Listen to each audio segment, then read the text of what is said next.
Hello darlings, welcome back to my YouTube channel. Yay!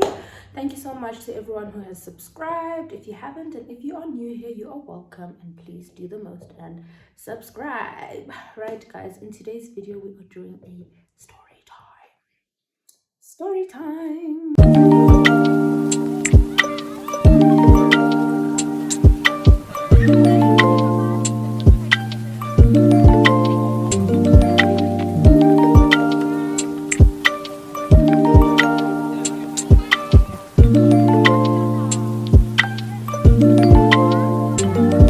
Right, so in today's video, we have a story time. Many of you have asked me why I left my job at Anino and why I left Joburg and went back home.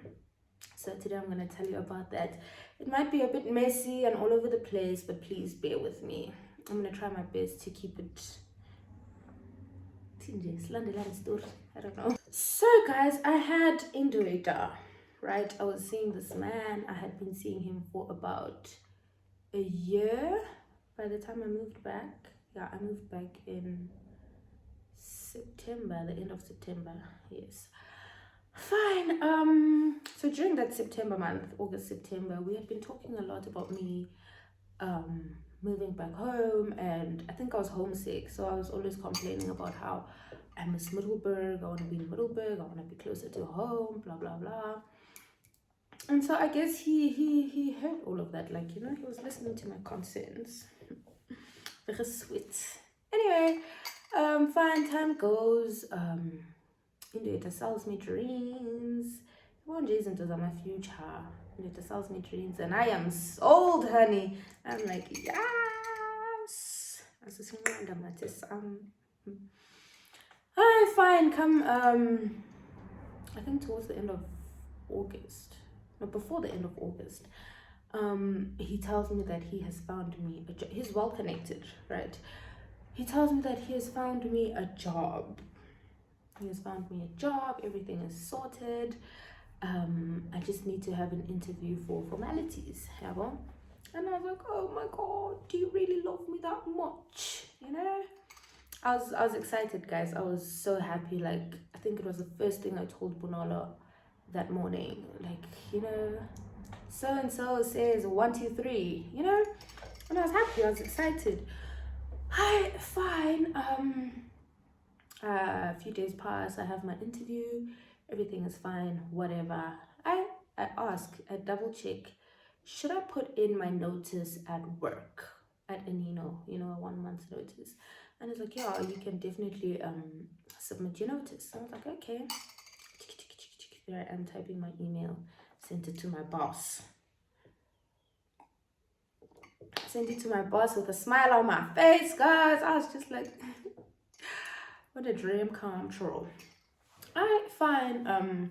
End of August comes. End of August.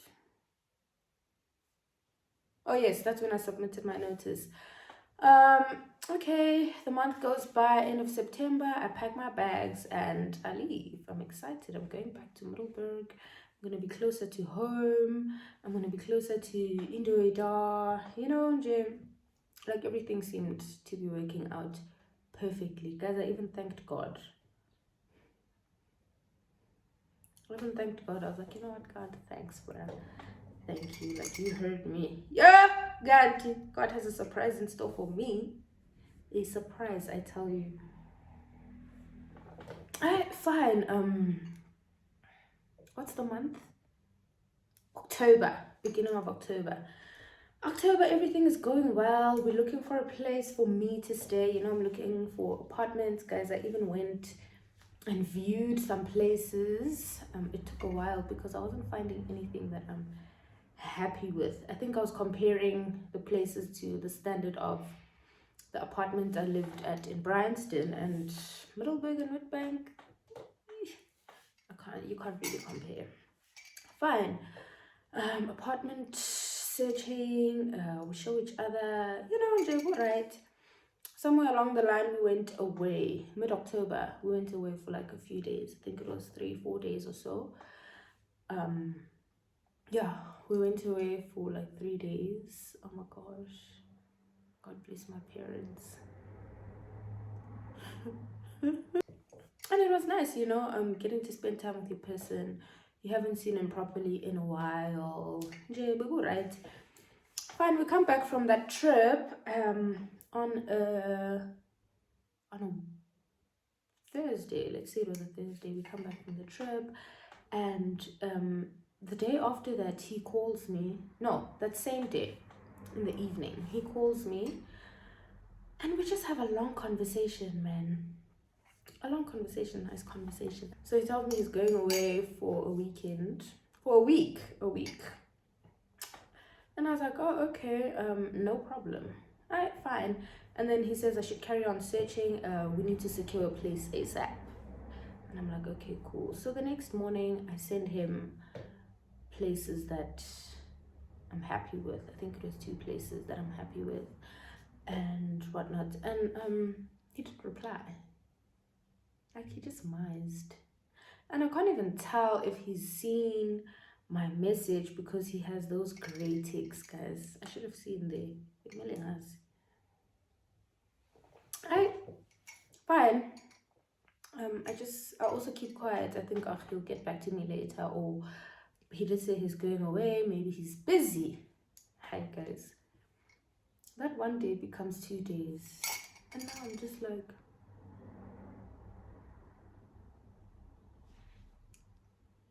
can this be happening to me? Fine, I leave it. I sent him a message after like a week, and I'm like, dude, like, what's cutting? You're quiet. You haven't even said anything about my job. Like, what's happening over there? Guys, he kept quiet. He kept quiet. And I was like, manje khona, konke khona. Like, konke khona, like, I'm being ditched here, Which I was, because I think a whole month went by. I stopped bothering after about a week. Yeah, I stopped bothering. I was like, you know what, let me just accept my fate. But there's always that little bit of hope that maybe when he's back, he'll get back to me. He'll get back to me. Dololo. Umfo decided that I don't exist, guys. And I was like, son of a gun. We all know what I wanted to say there, but hi, guys, fine, whatever. Time goes by, and I'm starting to fall into a bit of a depression, because now I'm thinking, Uguti, I left my job, I left my very nice apartment, I left my independence for this person, and now they are just going on with their lives as if nothing happened. I don't exist. You didn't promise me anything. I was literally just spiraling, and I decided to go into self-destruction. Was it destruction or distraction? That mode. I went into that mode, and I sort of like blocked everything out. All I would do is go out for, what was I doing? I went out a lot with my friends. Like, I went out a lot. And because it was almost festive season, it's easy to go out. People are out every day of the week. So that distracted me. Luckily, I was quite well distracted. But every day you still go home and you're alone in your room, and you're just like, oh, really? Is this really, really happening to me? But yeah, it was happening, and at some point, sometimes I just break down. I just break down and cry. And so my mom knows me very well. So this one day she asked me, she's like, "Are you okay?" I'm like, yeah, why? I thought she was just asking me. I'm like, yeah, why? And she's like, you're overeating. When I'm not okay, I overeat. Man, go and check, guys. So she's like, I know you, and you're overeating. Are you emotionally okay?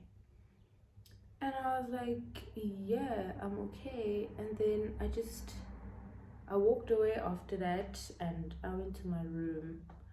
I sat down for like 2 minutes and I broke down, guys. I broke down quietly. I broke down because I think at that moment it sort of like dawned on me properly, what the hell's happening?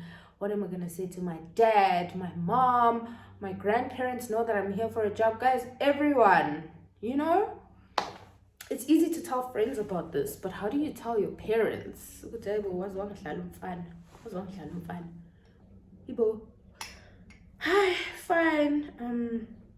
I just went on, and at some point, my dad asked me, my dad asked me what's cutting, and then I made up a story. Luckily, by then, I had told my mom the truth. I ended up telling my mom the truth, by the way, and she didn't judge me. My mom's so cool. She's like a friend, but she did advise me, like, with such things, my love, please. Anyway, so we created a story that we'd stick to in case my dad asks. Surprise. Fine. We went with that, but my dad's smart. He knew Guti. La. Kunte khona. Right. They stopped asking. After that, he didn't ask again. Instead, he offered me a job, which I took. Hi, fine. Time goes by. Umfo is living his best life. He's on holiday. Kumnandi, kumnandi. And before that, I was understanding Guti umuntu uyagowisha. I was the one praying for him. Blah blah blah. And I thought I wanted to hate him. I was like, you know what? I wish him the worst. He doesn't deserve to be happy. Jason is wrong. Jason is snacks. I'm not gonna lie. I am not gonna lie.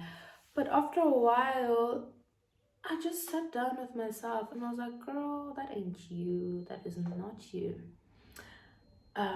You don't hold grudges like that. And Jason isn't jealous. So I had a conversation about it with my friend Kat. I think I was talking to Kat about it. And she said, you know what, write down his name and all the things he's done and that you forgive him, forgive him. So I was like, hey, okay. And I did that. And honestly, it's a lot easier said than done. But I did that. I forgave him, not for him, for myself. Because mabambe umuntu ngenhliziyo, it doesn't only have an effect on them. Trust me, it does have an effect on the person but on yourself as well. You feel heavy, unhappy, and now every time you see them, you're gonna be like, So I was just like, no, I am not gonna be that person. Fine. I forgave him without an apology, without getting an apology. I forgave him, and I prayed for him. I wished him the best. Isn't is right? And I got over it. By the end of December, I was over it. It was still shocking when I thought about it, but I was over it. Okay, fine. Come January, my birthday's in January. Come January, he sends me a message on Instagram saying happy birthday, sweetheart, I think, something like that, with a smile and a heart. And I was like, my nigga. But I responded nicely and I said thank you, and then he sent me another message on WhatsApp saying happy birthday. I was like, thank you. And then he sent me a nice gift that had quite a few zeros. A gift with a few zeros. And I was like, thank you for the gift. And I left it there. And then he asked if I could meet with him when I'm free. And I was like, okay, it's crazy. You guys probably think what a fool, but I was just like, okay. So we went out for a nice supper and we sat and we spoke and did random things, and then at some point he apologized profusely. I hope that's the right word. Jeez. He apologized, like, really, really apologized. And I realized at that moment that I've been waiting to hear this. I've been waiting for this apology and thank you. So I was just like, it's okay. I don't do much speaking, so I was like, it's okay. So yeah, that's the story. That's what happened. That's why I left Joburg. I trusted Indolator with my life, and he decided that my life is worth zero. He ruined it. He ruined it, guys, and it has taken me so long to get out of that because I was affected emotionally, like hectically, guys, like hectically. But I'm glad I'm finally out of that space. I fell into a bit of a depression for a while, for a couple of months, but I'm good now. I'm back. You know what, guys? Sometimes you have to make the decision. Ukuthi, Vuga, no one's gonna save you, as I said. Um, so yeah, I still wish him the best. He's one of the people that I could never hate. I'll never hate that man. I will always respect him. Always respect him, and I wish him the best. But yeah, for I'm bored. What's my emotion feeling, guys? I felt like I was destroyed, but it's not the end, and we're good now. We're back. I'm back in Joburg. Hello. Yeah, that's today's story. Hopefully, our next story is gonna be a jolly one, a jolly funny one. But guys, I'm not doing it. Tim, you don't trust people with your lives, guys. Buzan mina. Ask me. I know. I have felt the consequences, guys. Anyway, that is the end of today's story time. I hope we've all learned a lesson. I've learned my lesson. Don't trust people. Don't trust Amaduida. And honestly, sometimes you just have to work for your own things. I think that was me taking a shortcut and it backfired. I'm a shortcut. Cut. I hope you guys enjoyed the story. I know it's not happy, but I hope you enjoyed. And I hope everyone is happy now that they know why I left my job and why I left Joburg. Thank you so much for watching. Please remember to subscribe if you haven't. And please like and leave a comment.